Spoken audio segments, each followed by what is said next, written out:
പ്രിയ വിദ്യാർത്ഥികളെ, എന്തൊക്കെയാ വിശേഷം? You are fine. നമ്മളെ ഹിന്ദിയൊക്കെ മറന്നോ?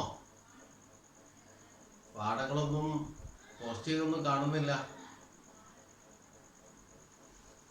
നേരത്തെ നമ്മൾ ജ്ഞാനമാർഗം എന്നൊരു പാഠം എടുത്തിരുന്നു, ഓർക്കുന്നുണ്ടോ? ഒരു നാടകം, 3 രാജകുമാരന്മാരുടെ മനോഹരമായ കഥകൾ അല്ലെ? ഒരുപാട് നല്ല ഗുണപാഠങ്ങൾ നമുക്ക് ആ പാഠത്തിൽ നിന്ന് നമുക്ക് കിട്ടിയിട്ടുണ്ട്. അവസാനം തന്റെ വിവരം എങ്ങനെ ഉപയോഗപ്പെടുത്തണം അല്ലെ, മറ്റുള്ളവർക്ക് വേണ്ടി ഉപകാരപ്രദമാകുന്ന രീതിയിലേ ഉപയോഗപ്പെടുത്താൻ പാടുള്ളൂ നമ്മളെ വിവരം എന്നാണ് നമ്മൾ ആ പാഠത്തിൽ നമ്മൾ പഠിച്ചത്. ഓക്കെ, ഇനി നമുക്ക് മനോഹരമായ ഒരു കവിതയാണ് നമുക്ക് പഠിക്കാനുള്ളത്. അതാണ് സുഖ് ദുഃഖ്. സുമിത്രാനന്ദൻ പന്തന്റെ സുഖ് ദുഃഖ് എന്ന കവിതയാണ് ഇനി നമുക്ക് എടുക്കാനുള്ളത്. ഒരു പക്ഷേ നിങ്ങളത് നമ്മളെ ഇതിലൂടെ പഠിച്ചു കാണും, എങ്കിലും നമുക്ക് ആ പാഠം നമുക്കൊന്ന് എടുക്കാവുന്നതാണ്. നമുക്ക് എല്ലാവരും പുസ്തകം എടുത്തോ? പുസ്തകമൊക്കെ എടുത്ത് മുമ്പില് പെൻസിൽ കൊണ്ട് പ്രയാസമുള്ള വാക്കുകൾ അണ്ടർലൈൻ ചെയ്യണം. അതിന്റെ മീനിങ് ഞാൻ പറയും, അപ്പൊ നിങ്ങൾ അത് നോട്ട് ചെയ്യണം. കാരണം പദ്യം പഠിക്കണമെങ്കിൽ ആ രീതിയിൽ നമ്മൾ മനോഹരമായി പഠിക്കണം. ഞാൻ നേരത്തെ മനോഹരമായ ഈ ഗാനം, ഈ കവിത പാടുന്ന രീതി ഞാൻ ഒരു ചെറിയ മനോഹരമായ കവിത ആലാപനം ഇട്ടിരുന്നു. നിങ്ങളത് കണ്ടു കാണും, നിങ്ങൾ ആസ്വദിച്ചിട്ടുണ്ടാകുമെന്ന് എനിക്കറിയാം. അതൊന്നും കൂടെ ഒന്ന് എടുത്തിട്ട് നിങ്ങൾ ഈ കവിതയിൽ ഒന്ന് വായിച്ചു നോക്കണം. ഓക്കെ, നോക്കാം. സുഖ ദുഃഖ, സുമിത്രാനന്ദൻ പന്ത്. മറന്നു പോകരുത് കവിയുടെ പേര്. मैं नहीं चाहता चिर सुख, मैं नहीं चाहता चिर दुख, सुख दुख की खेल मिचौनी, खेलो जीवन अपना मुख. मैं नहीं चाहता चिर सुख, मैं नहीं चाहता चिर दुख, सुख दुख की खेल मिचौनी, खेलो बोलो जीवन अपना मुख. എല്ലാം പറയുന്നത് വളരെ സിമ്പിൾ ആണ് കവിത അല്ലെ? മേ നഹി ചാഹത്ത ചിർ സുഖ. ചിർ എന്ന് പറഞ്ഞാൽ അനവരത്, ലഗാത്താർ, കണ്ടിന്യൂസ് എന്നാണ്. നിരന്തരമായ സുഖം ഞാൻ ഒരിക്കലും ഐ ഡോണ്ട് ലൈക്ക് അല്ലെ, ഞാൻ ഒരിക്കലും ആഗ്രഹിക്കുന്നില്ല നിരന്തരമായ സുഖം. മേ കബി നിരന്തർ സുഖ നഹി ചാഹത്ത. ഓക്കെ, മേ നഹി ചാഹത്ത ചിർ ദുഃഖ. നേരെ ഓപ്പോസിറ്റാ. ഐ ഡോണ്ട് ലൈക്ക് എന്താണ്?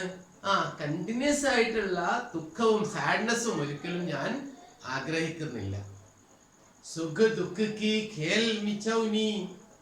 ഖേൽ മിച്ചൗനി, ഖേൽ മിച്ചൗനി എന്ന് പറഞ്ഞാൽ കണ്ണുപൊത്തിക്കളിയാണ്. കുട്ടികൾ കളിക്കുന്ന കണ്ണുപൊത്തിക്കളിക്കാണ് ഖേൽ മിച്ചൗനി എന്ന് പറയാം. അണ്ടർലൈൻ ചെയ്ത് എഴുതി വെക്കണം. സുഖ ദുഃഖ കി ഖേൽ മിച്ചൗനി, സുഖത്തിന്റെയും ദുഃഖത്തിന്റെയും ഇടകലർന്നുള്ള ആ ഒരു മിലൻ. ഓ മിലൻ മേ ഹമേഷ ചാഹത്ത.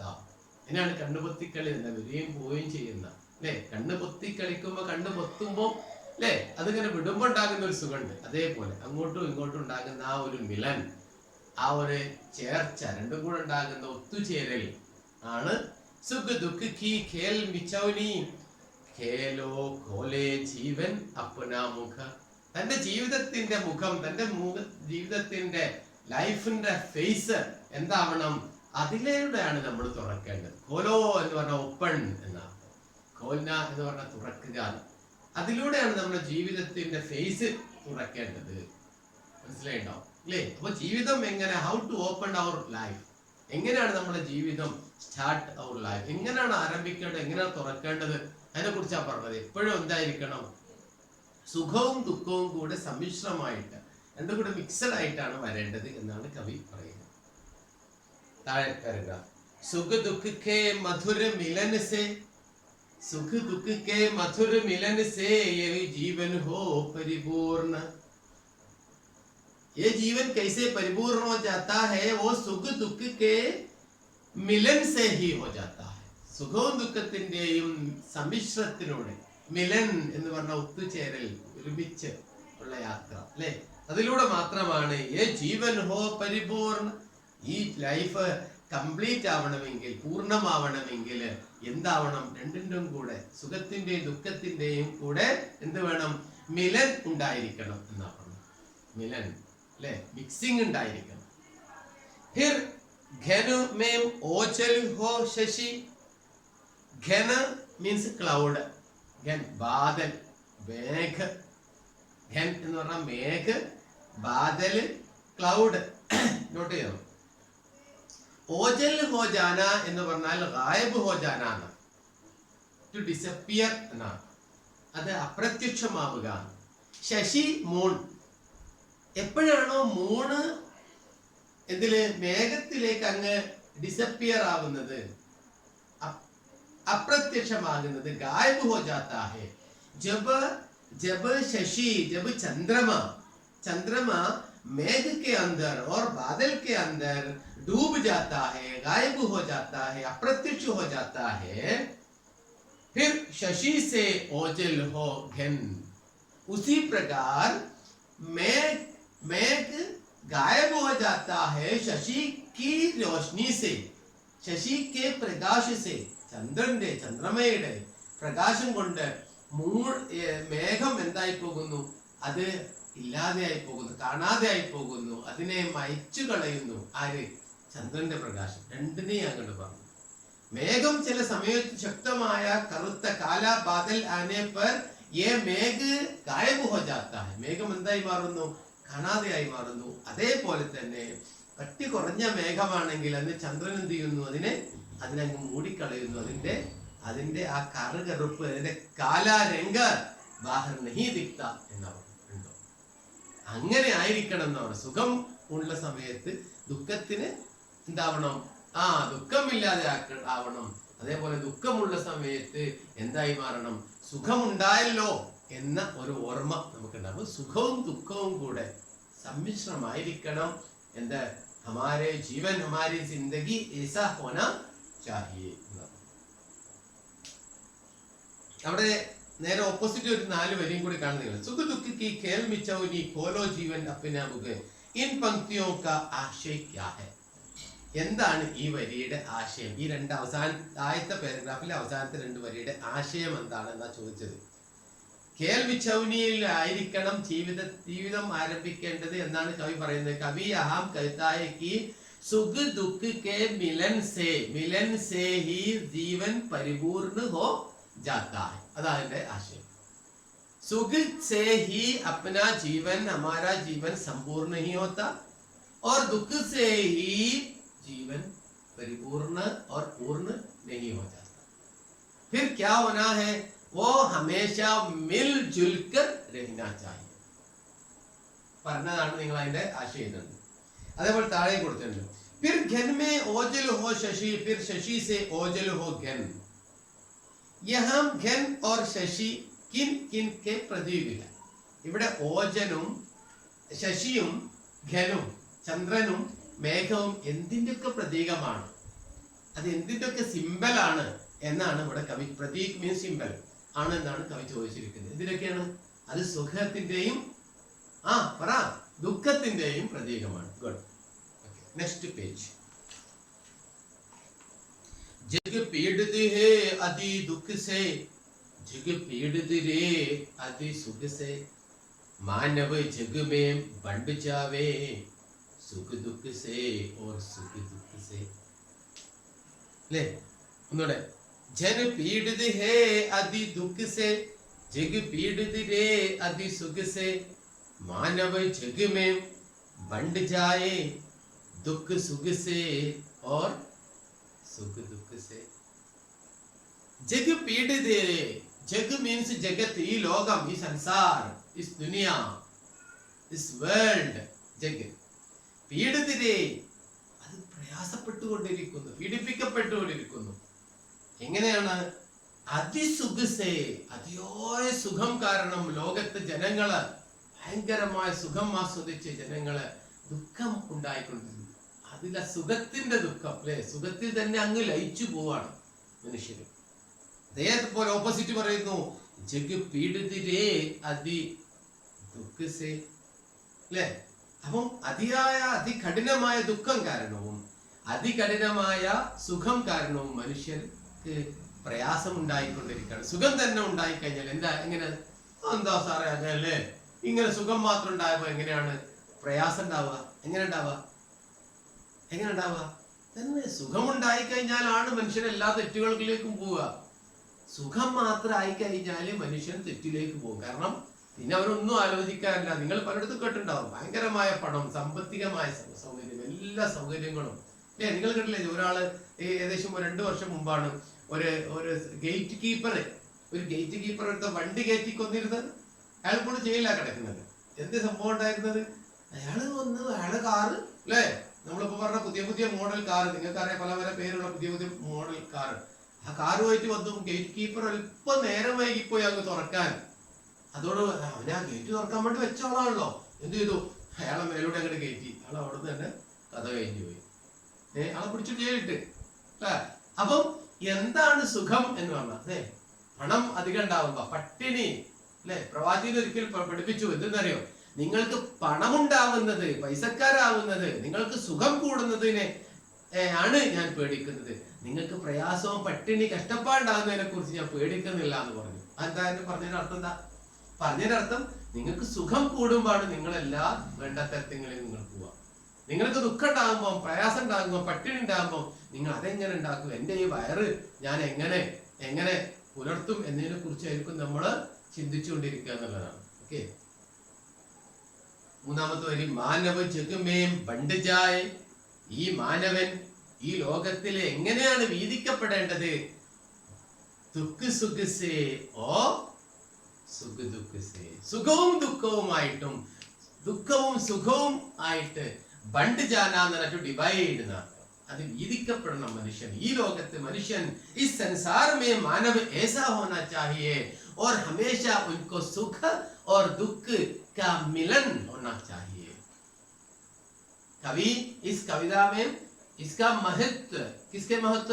सुख दुख के मिलन के महत्व के बारे में कवि हमें परिचित करता है, बयान करता है, विवरण करता है. ओके, ताले अविरत दुख है उत्पीड़न.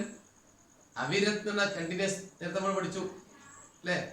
അതെ, നിരന്തരമായ ദുഃഖം എന്ന് പറഞ്ഞാൽ ഉത്പീഡനമാണ്. അത് മനുഷ്യന് ഏറ്റവും കൂടുതൽ പ്രയാസം ഉണ്ടാക്കുന്നതാണ്. അത് ഭയങ്കരമായ മനുഷ്യനെ എന്ത് ചെയ്യും? അവനെ സാഡ്നെസ്സിലേക്ക് അവന് സാഡ് മാത്രം അവനെ ഫീൽ ചെയ്തുകൊണ്ടിരിക്കും. ഒരിക്കലും അവന് നിരന്തരമായ ദുഃഖം, വേദനകൾ, കഷ്ടപ്പാട്, ബുദ്ധിമുട്ട്, ആക്സിഡന്റ് തുടങ്ങിയ നിരന്തരമായ ദുഃഖം അവന്റെ കുടുംബത്തിന്, മാതാപിതാക്കൾക്ക്, നാട്ടുകാർ, ഇങ്ങനെ വരുന്നതോടുകൂടി ആ മനുഷ്യൻ, ആ കുടുംബം തന്നെ അവരങ്ങനെ തകർന്നു പോവുക ചെയ്യുന്നത്. അവിടെയാ പറഞ്ഞത് അവിരത് ദുഃഖേ ഉത്പീഡൻ അവിരത് സുഖഭീ ഉത്പീഡൻ. കണ്ടോ?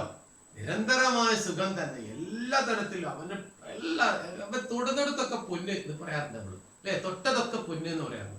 എന്ത് കാര്യം ചെയ്യുകയാണെങ്കിലും.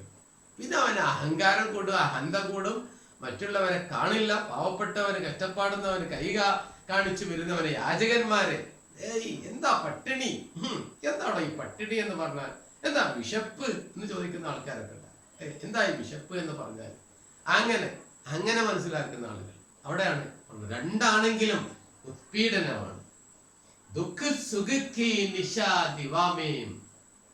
സുഖത്തിന്റെയും ദുഃഖത്തിന്റെയും പ്രഭാത പ്രദോഷങ്ങളിലൂടെ. നിശ എന്ന് പറഞ്ഞാൽ ഈവനിങ് ആണ്, സന്ധ്യ. ദിവ എന്ന് പറഞ്ഞാൽ പ്രഭാതമാണ്, മോർണിംഗ് ആണ്. അതിന്റെ പ്രഭാത പ്രദോഷങ്ങളിലൂടെ എന്താവണം? സോത്താ ജാഗതാ ജീവൻ. ഉറങ്ങിയും ഉണർന്നുകൊണ്ടും ഇരിക്കണം ഈ ലോകത്ത് മനുഷ്യന്റെ ജീവിതം എന്ന് പറഞ്ഞു. ഈ संसार में मनुष्य का, मानव का, इंसान का जीवन ऐसा होना चाहिए, मानव की जिंदगी ऐसी होनी चाहिए कि कैसे होनी चाहिए? वो सुख दुख निशा दिवा के जैसे सोता जागता जग जीवन. ഉറങ്ങിയും ഉണർന്നും പോയിക്കൊണ്ടിരിക്കണം ഈ संसार में मनुष्य का, मानव का जीवन. അവിടെ ചോദ്യം ഉണ്ടല്ലേ, എന്താണുള്ളത്? അവിരത് സുഖബി ഉത്പീഡൻ. സുഖത്തിൽ ഏറ്റവും നിരന്തരമായ സുഖം എന്ന് പറഞ്ഞാൽ എങ്ങനെയാ പ്രയാസം ഉണ്ടാക്കുക? ക്യാ ആപ്പ് ഈസെ സഹമത്ത് ഹെ? നിങ്ങൾ ഇതിനോട് യോജിക്കുന്നുണ്ടോ ആ ചോദിച്ചത്. സഹമത്ത് എന്ന് പറഞ്ഞാൽ യോജിക്കുകയാണ്. അപ്പം എന്തായാലും ഉത്തരം ക്യോ എന്ന് ചോദിച്ചിട്ടുണ്ട്. ഉണ്ടോ എന്ന് ചോദിച്ചാൽ ഇല്ല, ഉണ്ട്. രണ്ടേതിലും ഉത്തരം പറയണം. അപ്പൊ നിങ്ങൾ അവിടെ യോജിക്കുന്നു എന്നാ പറയണ്ടത്. ജി ഹാം എന്ന് പറഞ്ഞത്. ക്യോ എന്തുകൊണ്ട്? ഞാൻ പറഞ്ഞു കഴിഞ്ഞത് അല്ലേ? നിരന്തരമായ അവിരത് സുഖം മിൽനെ पर वो मानव में घमंड हो जाता है, अहंकार बन जाता है അല്ലേ? മനുഷ്യന് അഹങ്കാരം ഉണ്ടായിരിക്കുന്നതാണ്. वो अहंकार मानव के मन में जब अहंकार हो जाता है, वो मानव के बदले वो जंगली जानवर बन जाता है. അവനും മനുഷ്യന് പകരം അവൻ കാട്ടുമൃഗമായിട്ട് മാറുന്നു എന്നാണ് പഠിച്ചിട്ടുള്ളത്. അതാണ് ഇതിന്റെ ഉത്തരം. Yes, last paragraph. ये सांझ उषा का आंगन, ये सांझ उषा, सांझ प्रभाതം, സന്ധ്യ, ഉഷ പ്രഭാതം, സാഞ്ച് സന്ധ്യ, ഉഷ പ്രഭാതം കാ ആംഗൻ, അതിന്റെ മുറ്റമാണ്. പ്രഭാതത്തിന്റെയും പ്രദോഷത്തിന്റെയും ഒരു കോട്ടിയാടാണ് ഇത്. യാട്, കോട്ടിയാടൊക്കെയാണ് അങ്കൻ എന്ന് പറഞ്ഞാൽ. ആലിംഗൻ വിരഹ മിലനക, അവിടെ ആലിംഗനം ചെയ്തുകൊണ്ടിരിക്കണം. എന്തൊക്കെ? വിരഹത്തിന്റെയും വേർപാടിന്റെയും അല്ലേ? അതേപോലെ മിലൻ, യോജിപ്പിന്റെയും വേർപാട് നടക്കുന്നുണ്ട് അല്ലേ? ഒരു ദിവസം വൈകുന്നേരമാകുമ്പോ അത് രാത്രിയെ ആലിംഗനം ചെയ്യുകയും സ്വീകരിക്കുകയും അതേപോലെ അത് പകലിന് വിട പറയുകയും ചെയ്യുന്നു അല്ലേ? ഒരു മുറ്റത്ത് തന്നെ രണ്ടും നടക്കുന്നത്. അവിടെ ഒന്നിന് വിട പറയുന്നുണ്ട്, ഒന്നിന് സെന്റ് ഓഫ് കൊടുക്കുന്നുണ്ട് അല്ലെ? മറ്റൊന്നിന് എന്ത് ചെയ്യുന്നു? മറ്റൊരു വെൽക്കം ചെയ്യുന്നുമുണ്ട്. അപ്പൊ രണ്ടിന്റെയും ഒരു സമ്മിശ്രമായ ഒരു മുറ്റത്ത് നടക്കുന്നത്. ഇതായിരിക്കണം ഒരു ജീവിതമാകുന്ന, ഒരു ലൈഫാകുന്ന തന്റെ കോട്ടയാടിൽ നടക്കേണ്ടത് എന്നാണ് കവിയുടെ പറഞ്ഞിരിക്കുന്നത്. മനോഹരമാണല്ലേ വർണ്ണനം. ചെറു ഹാസ് അശ്രുമൈ ആലൻ ആനൻ. എന്താ പറഞ്ഞത്? ചെറു നിരന്തരമായ ഹാസ്, ചിരിയുടെ, സന്തോഷത്തിന്റെ അലിംഗനം ചെയ്ത് സ്വീകരിച്ച് വെൽക്കം ചെയ്ത് കൊണ്ടുവരുമ്പോൾ ഇവിടെ സന്തോഷം കാണാം. അതേപോലെ അശ്രുമയാണ്. എന്താണ്? മറ്റൊന്നിന് പകലിന് അവിടെ നിന്ന് വിട പറയാണ്. അപ്പം സന്താപമുണ്ട് അവിടെ അല്ലേ? പ്രയാസമുണ്ട്, ദുഃഖമുണ്ട്. ആരോട്? ഈ പകൽ പോവാണല്ലോ എന്നതിനുള്ള ദുഃഖമുണ്ട്. അപ്പൊ രണ്ടും എവിടെ കാണുന്നുണ്ട്? ഒരേ കോട്ടയാണ്, ഒരേ മുറ്റത്ത്, ഒരേ ആങ്കനില്, ഒരേ ആനനിൽ കണ്ടുകൊണ്ടിരിക്കുന്നു. മാനവ ജീവൻ.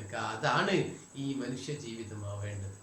ഈ മനുഷ്യ ജീവിതം എന്ന് പറഞ്ഞാൽ അങ്ങനെ ഉണ്ടാവണം. ഒരേ സന്തോഷമുണ്ട്, സന്താപമുണ്ട്, പ്രയാസമുണ്ട്, ദുഃഖമുണ്ട്, ബുദ്ധിമുട്ടുണ്ട്, കഷ്ടപ്പാടുണ്ട്. പക്ഷെ ആ സമയത്ത് തന്നെ അല്പാൽപ്പം സുഖം കിട്ടുന്നുണ്ട് അല്ലേ? ഇത് രണ്ടും കൂടെ ഒരുമിച്ചുള്ള ജീവിതമാണ് ജീവിതം എന്ന് പറഞ്ഞാൽ. അല്ലാതെ സുഖം മാത്രവുമല്ല, ദുഃഖം മാത്രമല്ല, അത് രണ്ടും മനുഷ്യന് പ്രയാസം ഉണ്ടാക്കുന്നു എന്നാണ് കവിയുടെ മനോഹരമായി കവിയുടെ വർണ്ണിച്ചിരിക്കുന്നത്. മനസ്സിലായല്ലോ? കവിത മനസ്സിലായല്ലോ? ഇത്രേ നമ്മളെ വളരെ രസകരമാണ് കവിത. അവിടെ നമ്മൾ പറഞ്ഞിരിക്കുന്ന അടുത്ത പേജ് നോക്കിയാൽ കവിതാമയം ശബ്ദ യുഗ്മോം കാ ചയൻ കർക്കെ ലിഖേ എന്ന് പറഞ്ഞിട്ടുണ്ട്. അവിടെ കണ്ട സുഖ ദുഃഖ് ഇതേപോലത്തെ ഒരുപാട് വാക്കുകൾ താഴെ വന്നിട്ടുണ്ട്. അത് നിങ്ങൾ അവിടെ നോട്ട് ചെയ്ത് എഴുതാം. അതിന് താഴേക്ക് എന്തൊക്കെയാണ് നോക്കികൾ ഒരുപാട് പദങ്ങൾ ഇപ്പൊ കാണാൻ പറ്റുള്ളൂ അല്ലേ? സാഞ്ച് സവേര വന്നിട്ടുണ്ട്, പിന്നെ വിരഹ മിലനുണ്ട്. ഇങ്ങനത്തെ വാക്കുകൾ നിങ്ങൾ തിരഞ്ഞെടുത്തിട്ട് താഴേക്ക് എഴുതാം. ഓക്കെ, അപ്പൊ ഈ പാഠം മനോഹരമായി ഒന്ന് വായിക്കാം. ഇനി നമുക്ക് അടുത്ത ചാപ്റ്ററിലേക്ക് നോക്കാവുന്നതാണ്. നേരത്തെ തന്ന വർക്കുകൾ, ഈ പാഠവുമായി ബന്ധപ്പെട്ട വർക്കുകളൊക്കെ നിങ്ങൾ എഴുതിയിട്ടുണ്ടാകും. ആരെങ്കിലും ഇനി എഴുതി കാണിക്കാത്തുണ്ടെങ്കിൽ ഇത്രയും പെട്ടെന്ന് എനിക്കത് എഴുതി പോസ്റ്റ് ചെയ്തിരിക്കണം.